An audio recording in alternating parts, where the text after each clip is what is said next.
Karena nggak semua orang usaha itu jalan, betul Pak ya? Nah, orang sudah usaha nggak jalan-jalan juga banyak. Sudah usaha bangkrut, usaha lagi bangkrut lagi, usaha lagi bangkrut lagi. Nah, orang-orang yang seperti ini kalau transaksi di bank bahaya Pak. Semakin banyak hutangnya. Kalau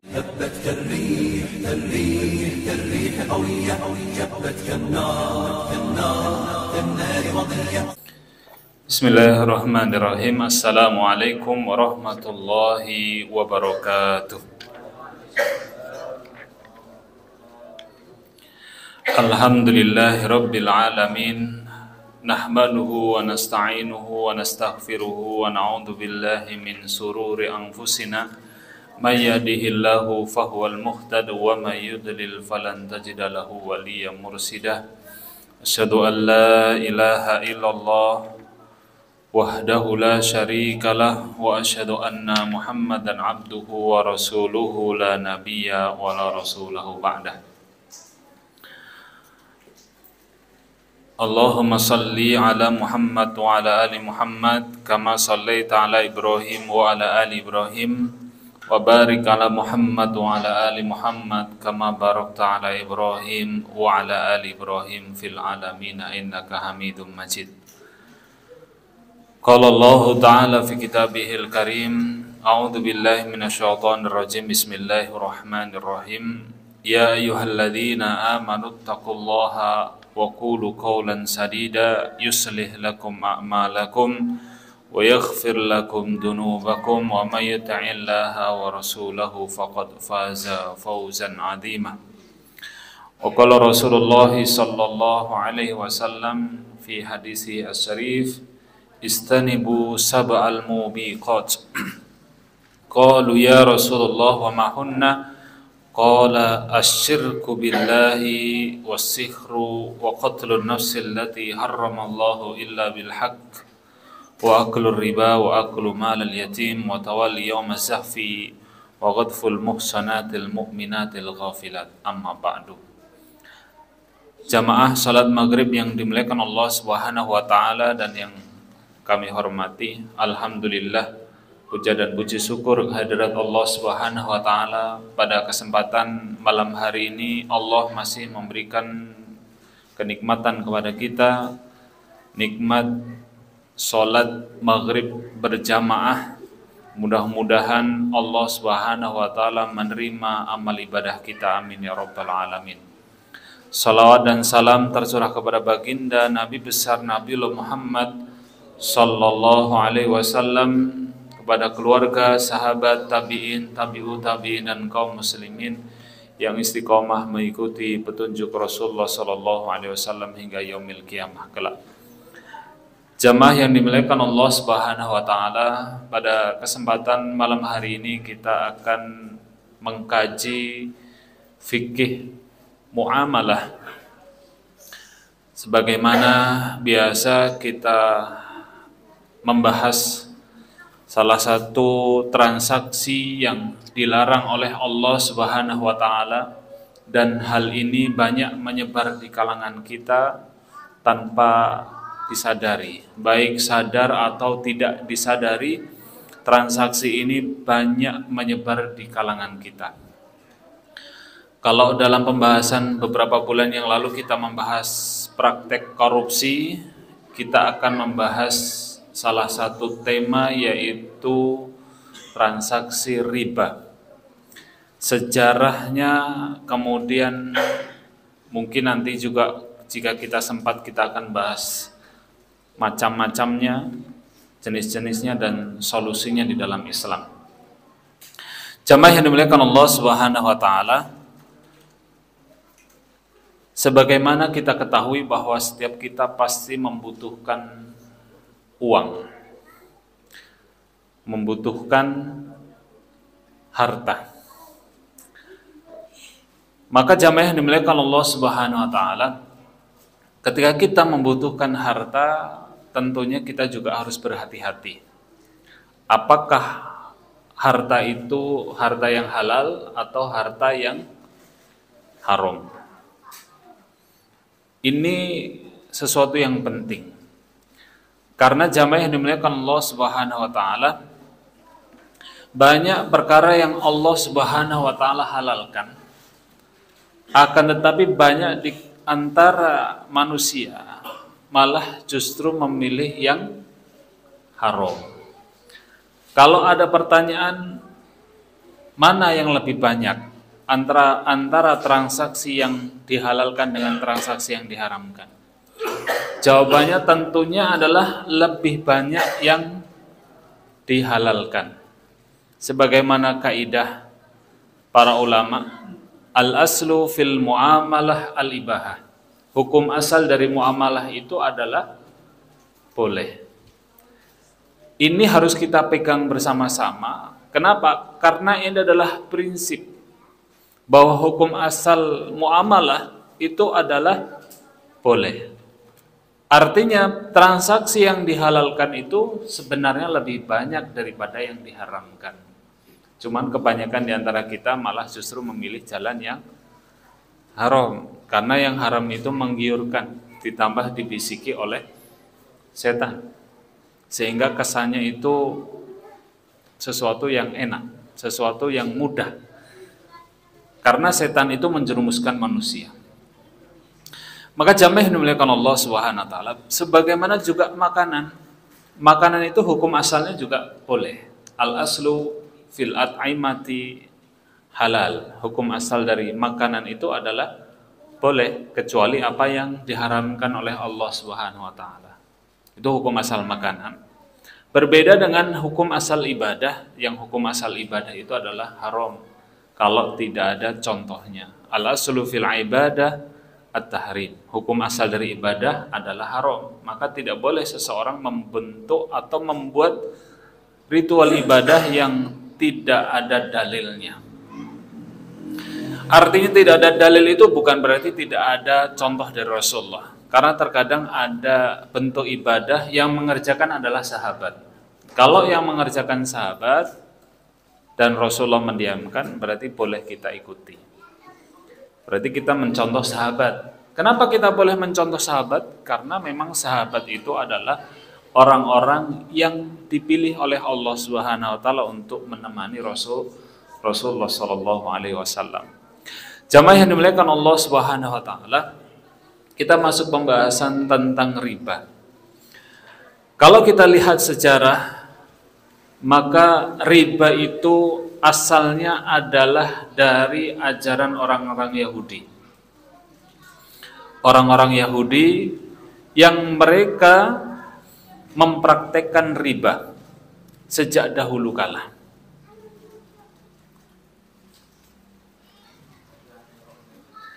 Itu orang-orang Yahudi sejarahnya. Jadi kalau kita transaksi riba berarti kita mengikuti orang-orang Yahudi. Yang kita ketahui bahwa orang-orang Yahudi itu sangat zalim.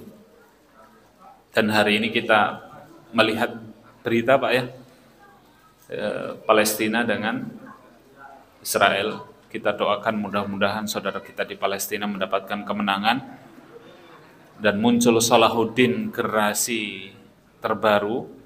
Mudah-mudahan kaum muslimin mampu membebaskan Al-Quds, Baitul Maqdis. Amin ya rabbal alamin. Jamaah yang dimuliakan Allah Subhanahu wa taala,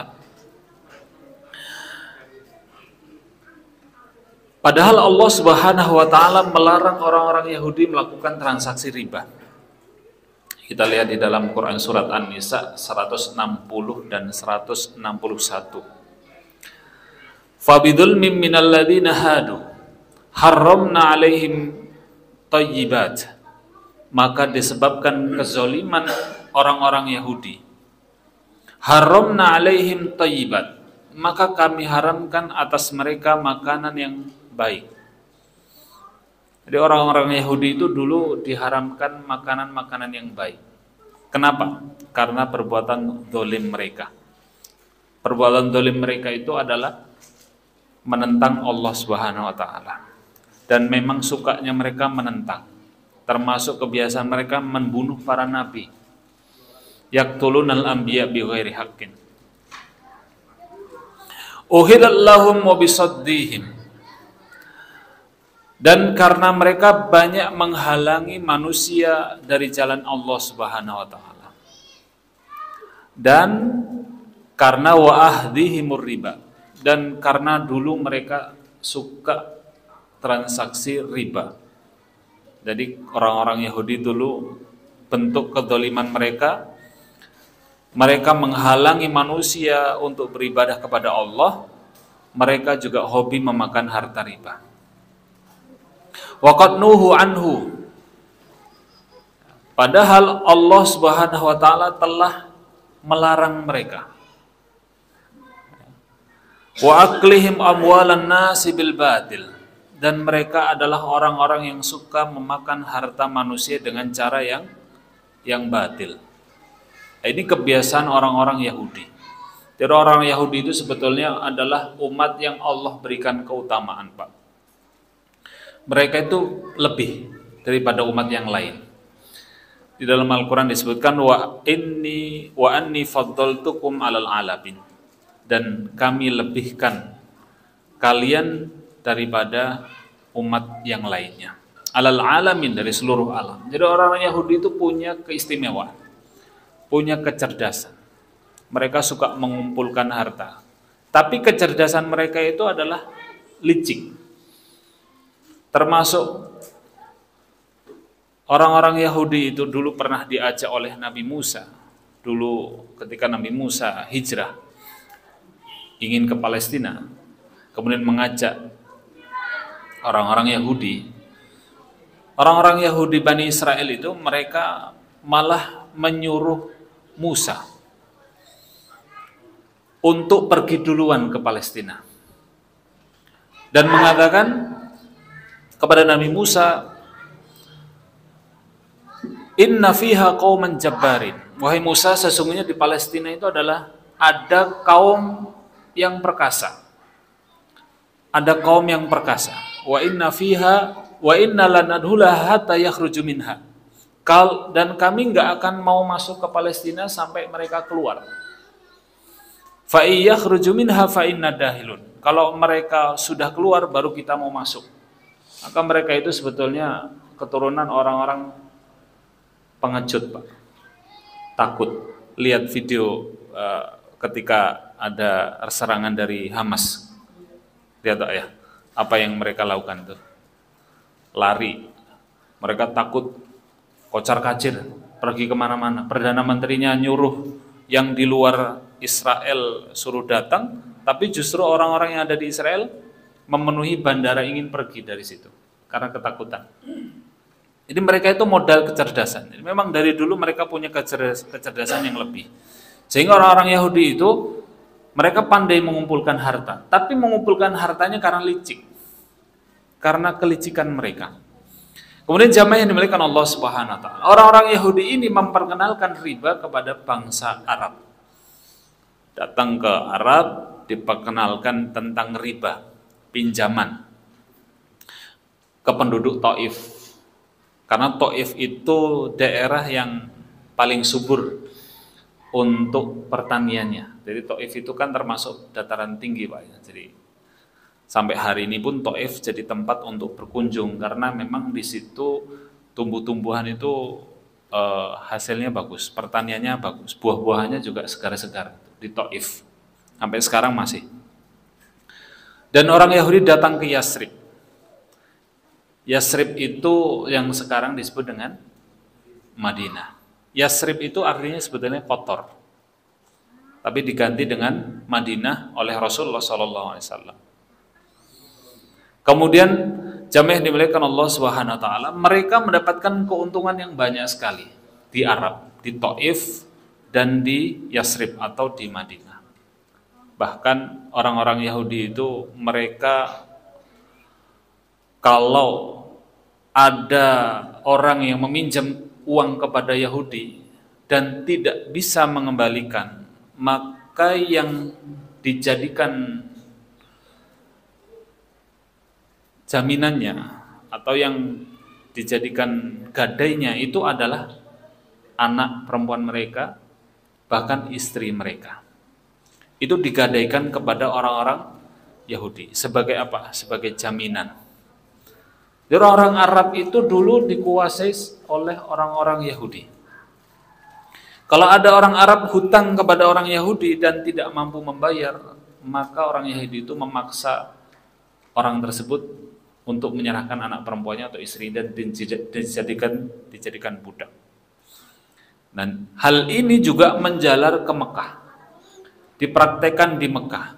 Bangsawan kaum Quraisy jahiliyah juga mengikuti perbuatan orang-orang Yahudi.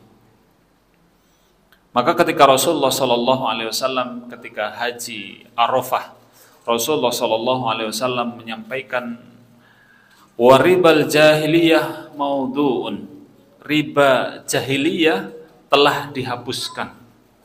Wa awwalur riba adau ribana riba Abbas bin Abdul Muthalib. Riba pertama yang aku hapuskan adalah riba yang dipraktekkan Abbas bin Abdul Muthalib. Abbas bin Abdul Muthalib itu siapanya, Pak? Pamannya Rasulullah SAW. Itu juga awal yang melakukan transaksi riba, dan Rasulullah menghapuskan transaksi itu. Kemudian fa'innahu maudhu'un kulluh, dan semua praktek riba dihapuskan ketika haji Arafah. Ketika di Arafah, ketika haji wada, Rasulullah SAW mengharamkan seluruh praktek riba, dan itu diturunkan oleh Allah Subhanahu Wa Taala secara berangsur di dalam Al-Quran. Adapun praktek riba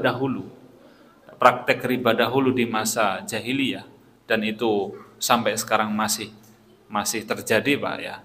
Dahulu orang-orang Arab jahiliyah itu mereka memberikan pinjaman 10 keping emas, ini contoh pertama. 10 keping uang emas selama waktu yang ditentukan, itu ada syaratnya. Pinjam 10 keping emas, nanti setelah 10 bulan maka harus mengembalikan 11 keping uang emas. Jadi ribanya berapa, Pak? 1 keping uang emas. Kalau sekarang ya mudahnya, kita kalau minjam 100 juta kembalinya 100 berapa biasanya? 110 ya, atau 101. Ada yang menganggap nggak apa-apa lah, kalau kecil nggak apa-apa. Kan ada, Pak, ya, bunganya kecil. Bunganya cuma berapa persen tuh? 0,2, Pak. Kecil sekali, 0,2. Kalau kredit usaha rakyat berapa, Pak, biasanya? 0, berapa? 0,7 ya?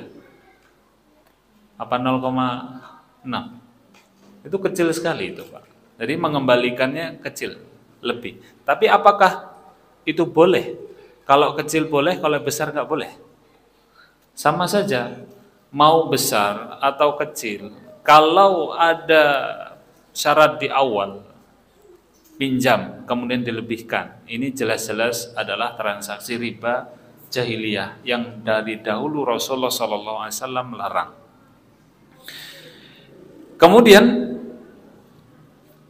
termasuk bentuk transaksi riba jahiliyah zaman dahulu adalah ketika seseorang meminjam 10 keping emas, kemudian ketika jatuh tempo orang yang mau bayar hutang nggak ada uang, dia mengatakan, tolong kasih saya waktu lagi, ya 2 bulan 3 bulan lah, nanti saya tambahi. Jadi yang menawarkan diri siapa? Yang meminjam. Dia menawarkan diri, tolong kasih saya waktu lagi lah, 2 bulan 3 bulan lagi, nanti saya kasih tambahan. Ini juga transaksi riba yang sudah ada sejak dahulu di masa jahiliyah. Sampai sekarang masih ada nggak, Pak? Ada orang mengatakan, tolong sih hutangnya diperpanjang, nanti saya kasih tambah. Itu padahal sudah ada sejak dahulu. Ternyata waktunya sudah habis, nggak bisa bayar juga, ditambah lagi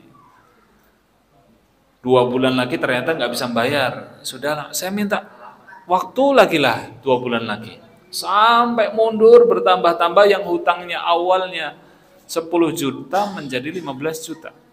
Dan ini sudah ada prakteknya sejak dahulu. Kemudian praktek riba jahiliyah zaman dahulu juga, termasuk contohnya, dan ini juga mungkin sampai sekarang masih ada. Dahulu prakteknya ada orang yang meminjam modal, misal 100 keping emas, 100 juta lah. Nanti setiap bulannya, orang yang meminjam itu memberikan bunga. 100 juta, nanti setiap bulannya dia memberikan bunga.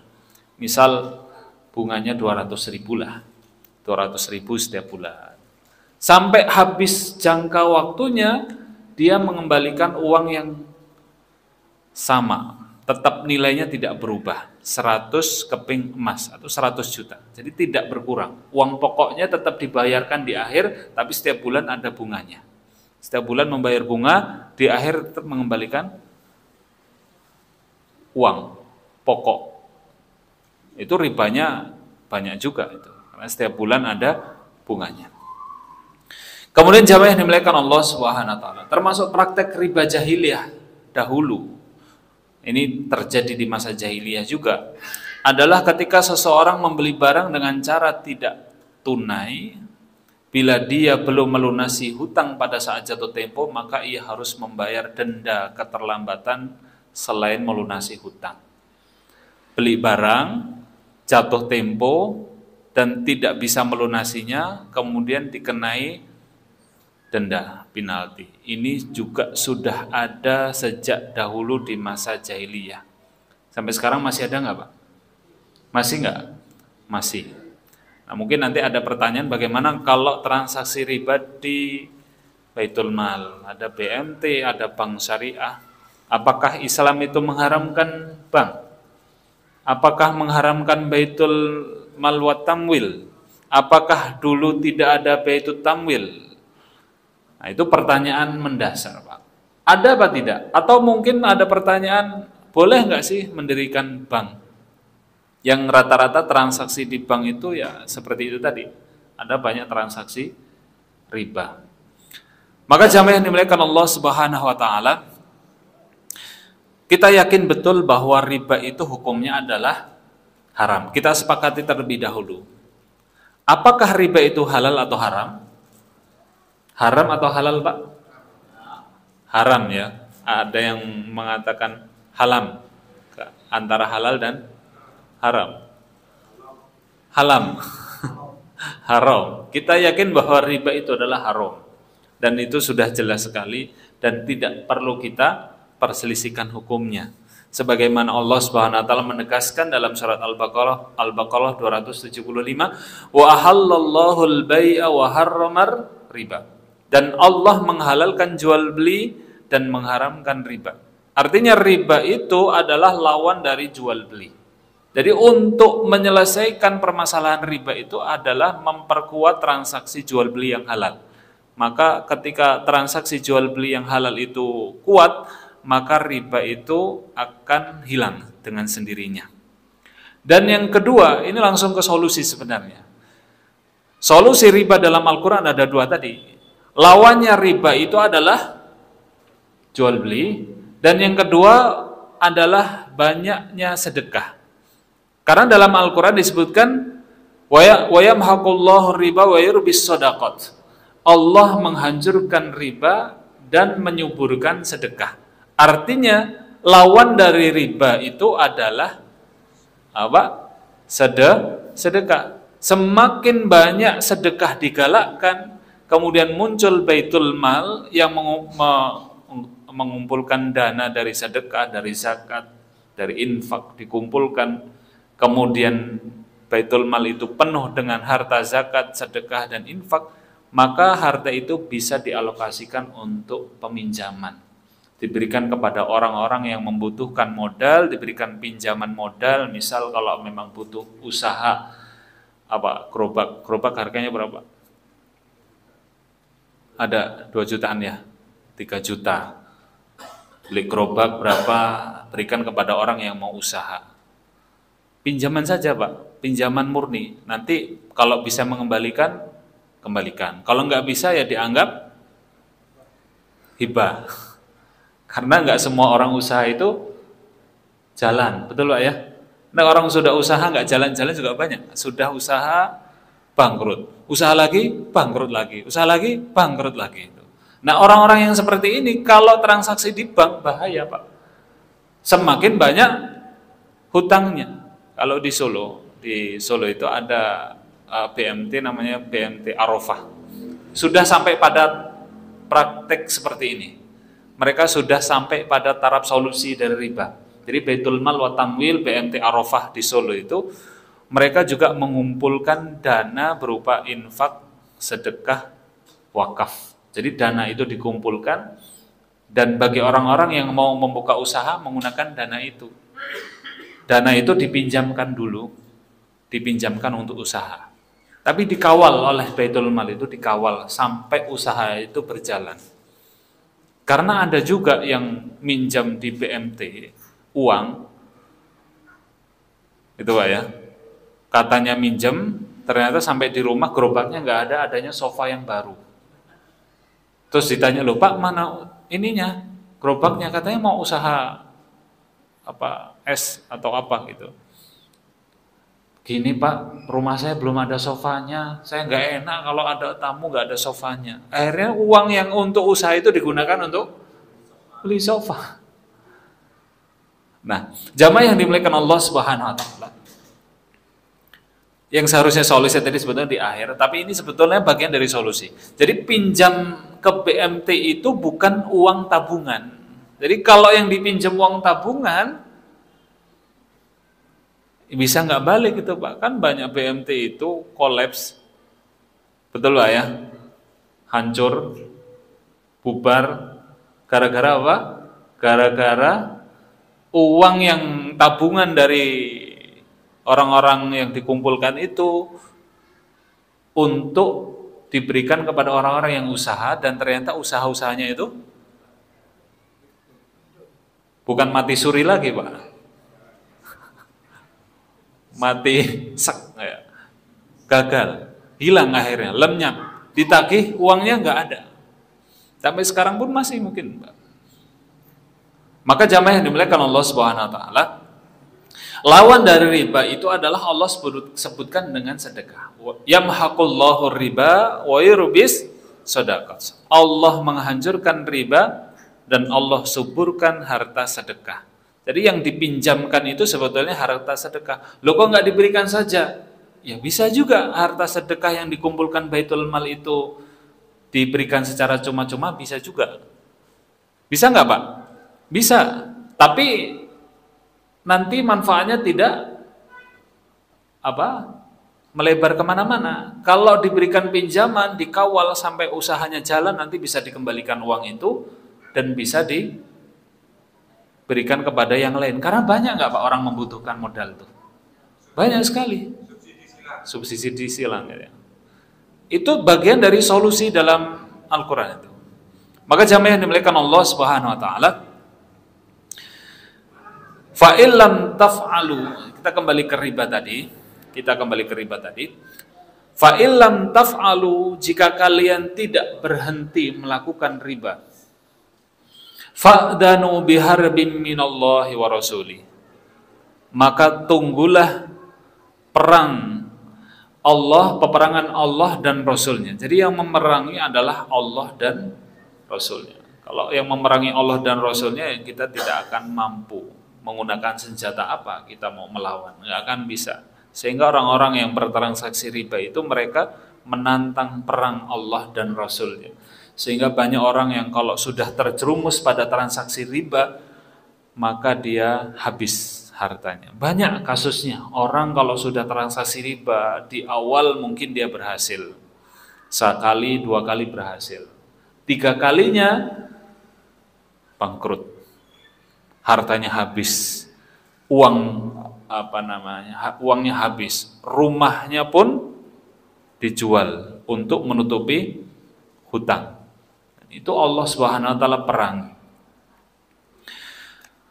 Dan Rasulullah Shallallahu alaihi wasallam juga menjelaskan di dalam hadis yang panjang, salah satu perkara yang membinasakan kita adalah wa aklur riba, memakan harta riba. Jauhilah 7 perkara yang membinasakan kalian.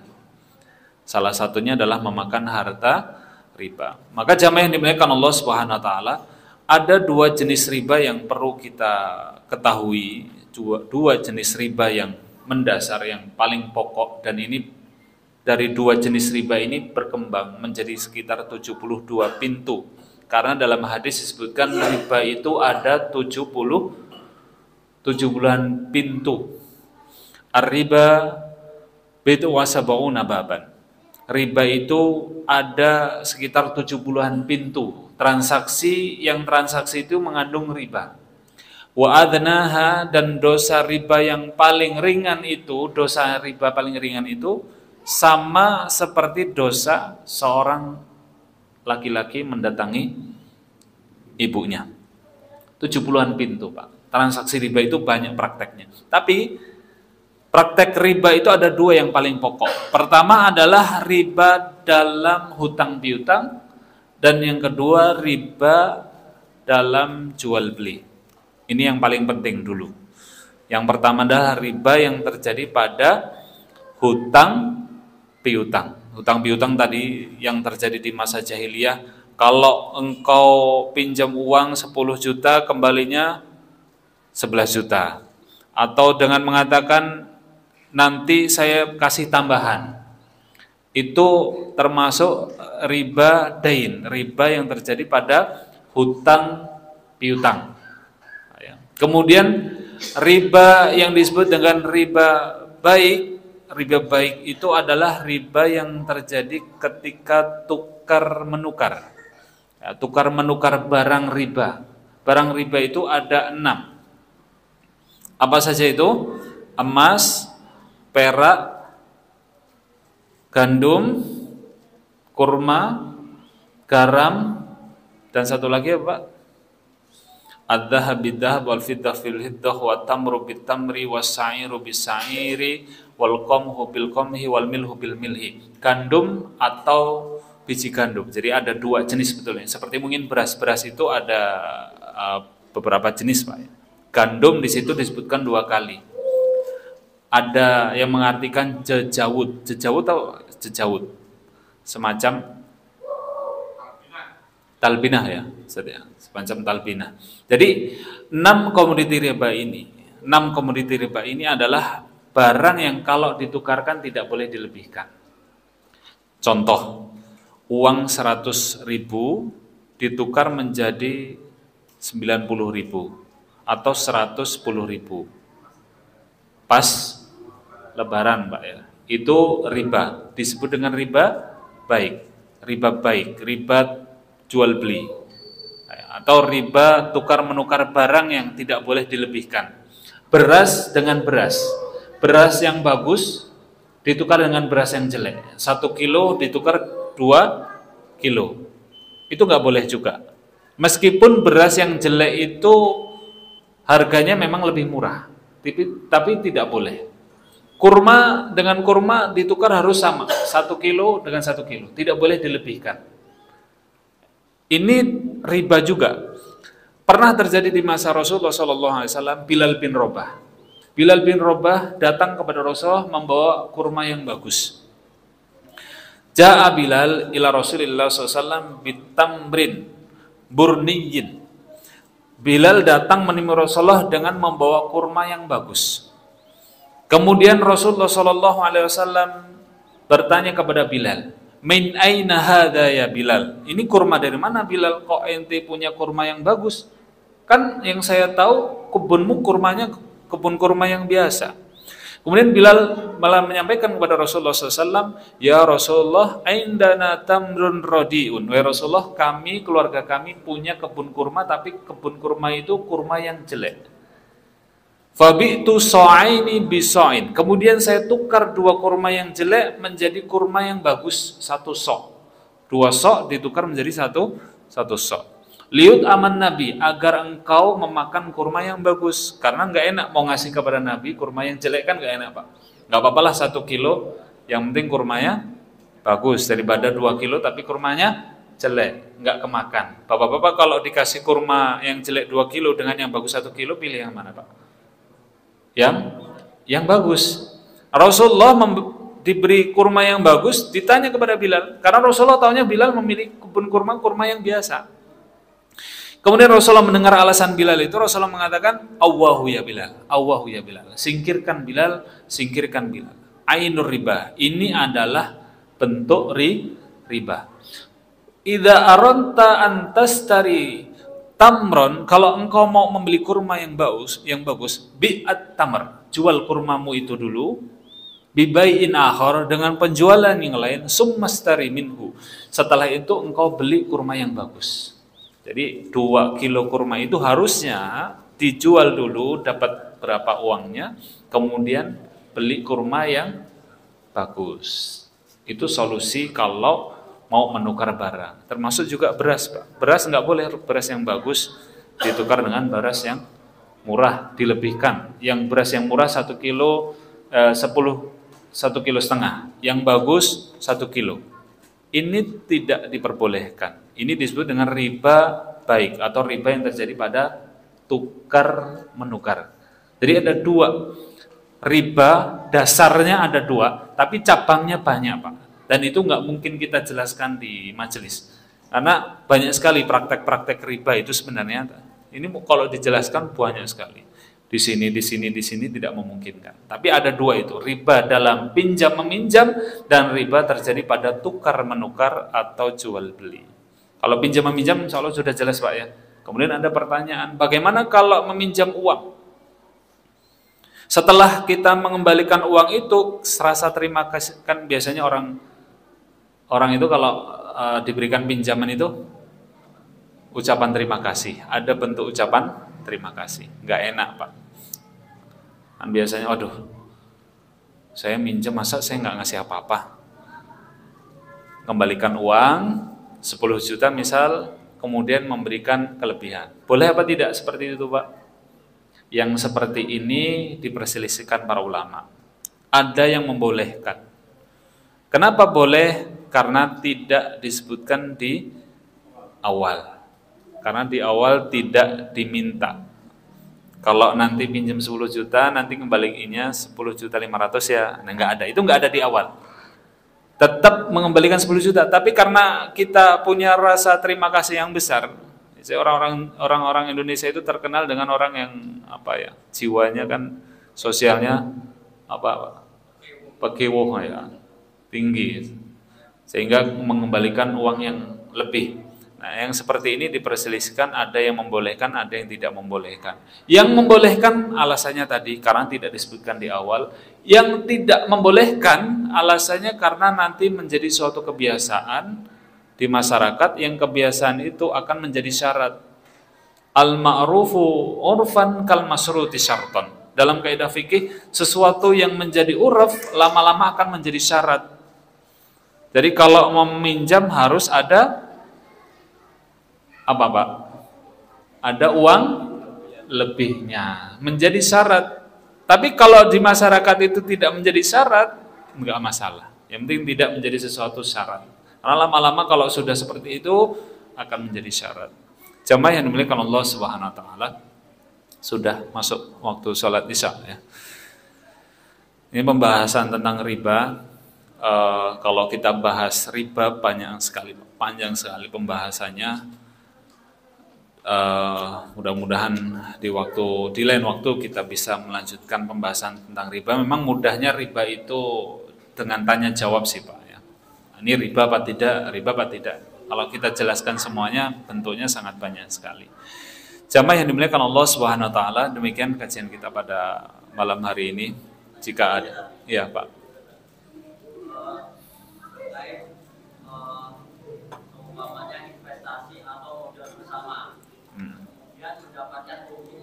Ya. Dari keuntungan itu pastinya ada persentase yang dibagi karena modal bersama. Betul. Nah itu tetap masuk ke riba atau jual beli biasa itu? Ya.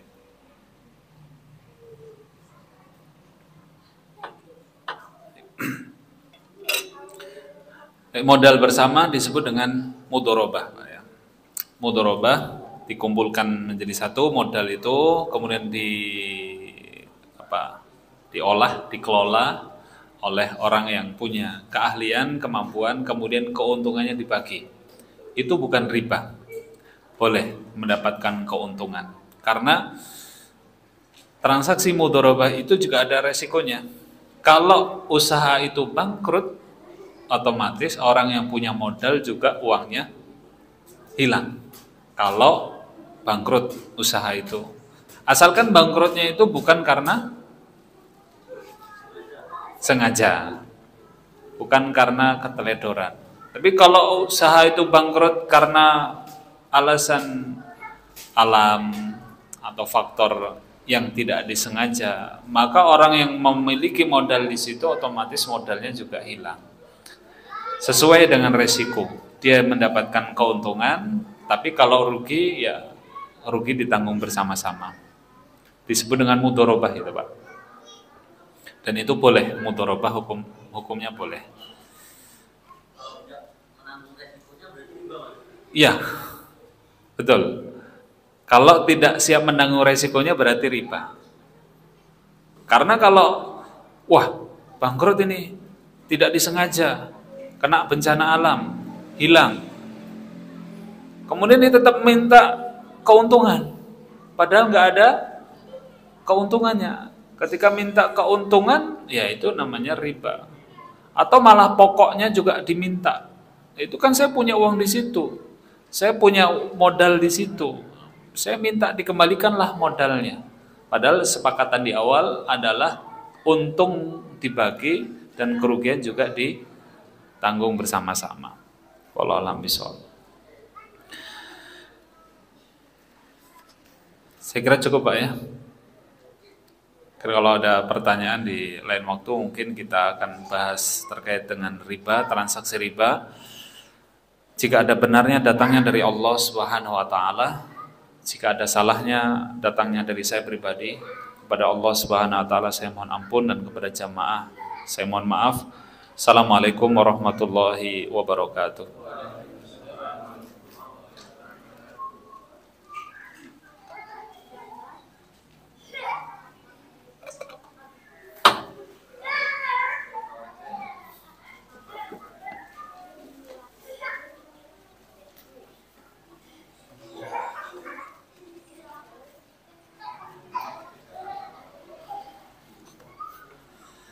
Jamaah rahimakumullah, demikian tadi taujihat disampaikan oleh beliau Ustaz Khairuddin LC. Semoga apa yang beliau sampaikan dapat kita pahami dan kita laksanakan dalam kehidupan kita sehari-hari. Meningkat acara selanjutnya yakni penutup. Marilah kita tutup acara taklim pada malam hari ini dengan membaca lafaz hamdalah dan kafaratul majlis. Alhamdulillahirabbil alamin. Subhanakallahumma wa bihamdika asyhadu an la ilaha illa anta astaghfiruka wa atubu ilaik. Akhirul kalam. Assalamualaikum warahmatullahi وبركاته. هبت كالريح قوية، جبت كالنار كالنار مضية.